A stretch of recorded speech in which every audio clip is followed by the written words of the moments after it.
Welcome back. If you watched the last one, we were kind of got a bunch of stuff back on the car, and now we got to deal with this radiator. I did go to the parts store, get a new radiator hose, and now we're going to separate the fan shroud from the radiator and clean up what we find on the inside, which may be rather interesting. Let's check it out.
Okay, so we had this puddle.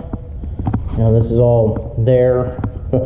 So what happened was when the oil cooler line popped, which is this hose over here, the end came out of it, and we had oil being forced out of that hose at 80 psi. And the oil cooler, if we go over here and look at the car, turn this around, you can see right here, it's in front of the radiator. So, on track, car's warmed up, fan's running, oil leak in front of the radiator, the fan sucks all the oil through the radiator, and then sprays it all over the engine. But a lot of it collects in the vanes of the radiator, and so we need to clean all that out, or it'll just make a mess the first time the fan fires. 20 minutes later. Okay, we've got the brackets brazed back on, so we'll be able to attach the fan shroud, which is over there. I wish I'd have caught film of it. I might be able to get it off that camera over there. Even after cleaning this off with simple green and blasting out with a hose, there was still enough oil inside the radiator vanes that the map torch I was using for the Aluma-Weld ignited it. I'll probably need to clean this again tomorrow. I'm going to let it sit overnight. It needs to cool off anyway. The next day.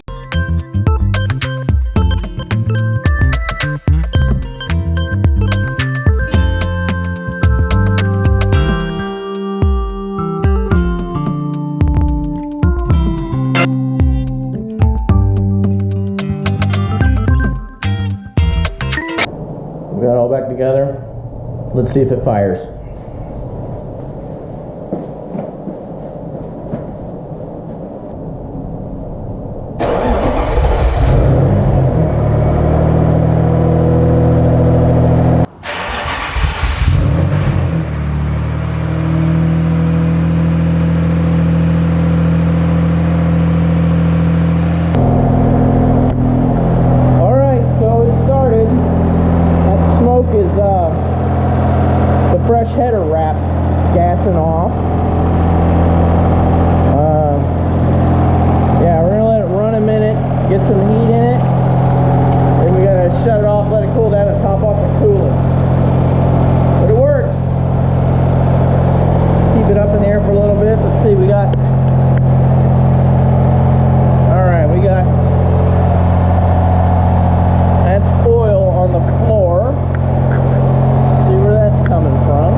can't catch a break.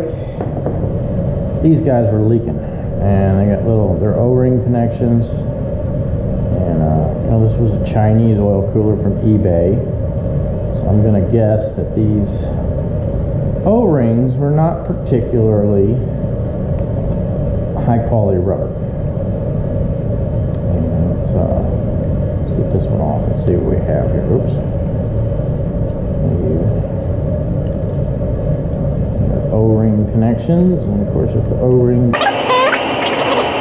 what do we got here?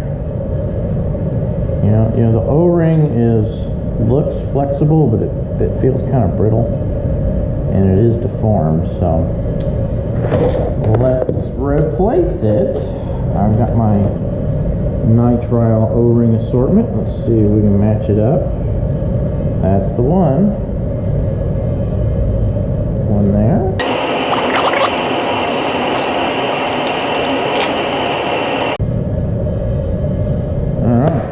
So, that should take care of my oil leak.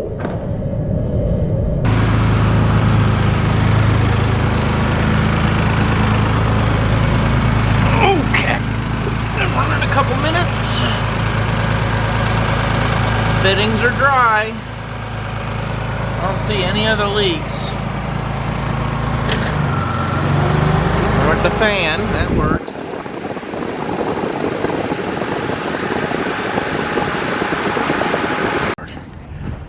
All right, we got this thing running. We don't have any leaks sitting on the jacks, so all that's left for us to do is clean up the tools and put the nose back on.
Alright, we got a lot done here. Basically we're done under the hood. The bumper's back on. We got all this done on top. The engine runs great. Was going to take it for a test drive, but then I realized I've got a hyperdip kit for these wheels. So I'm going to go ahead and save that for another video. I do need to get an appointment for a front end alignment.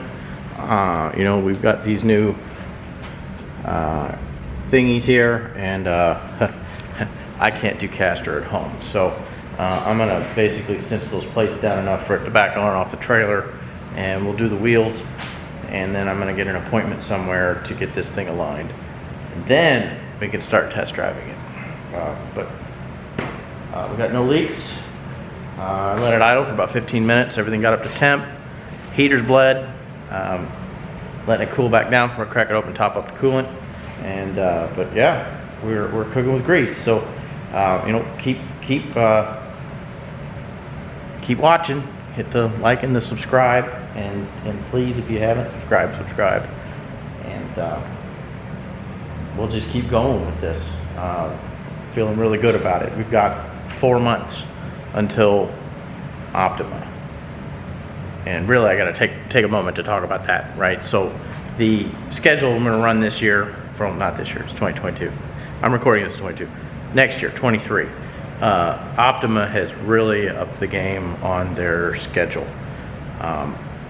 They are hitting Daytona International Speedway, Laguna Seca out in California, south of San Francisco, and New Orleans Motorsports Park, VIR, Road America, and couple other tracks. Portland International, I think they're going back there, and I don't know if they're going to Charlotte. They're probably going to Vegas though. So big schedule. I hope to make 3 events. The first one's in March, and I don't think there's going to be any. I don't think there's going to be any local autocrosses for me to test this car out on. So I may have to do something like just drive it daily for a couple weeks and drive a bit like a turd for a few of those, just to shake things out and see if anything falls off. I don't like doing that. If something does break, you end up stranded out somewhere, right? But I can't really go to an op event without testing. So we're gonna figure out something, and we'll do that. Maybe we can catch an early season track event at NCM and do that instead of trying to shake this down on the street.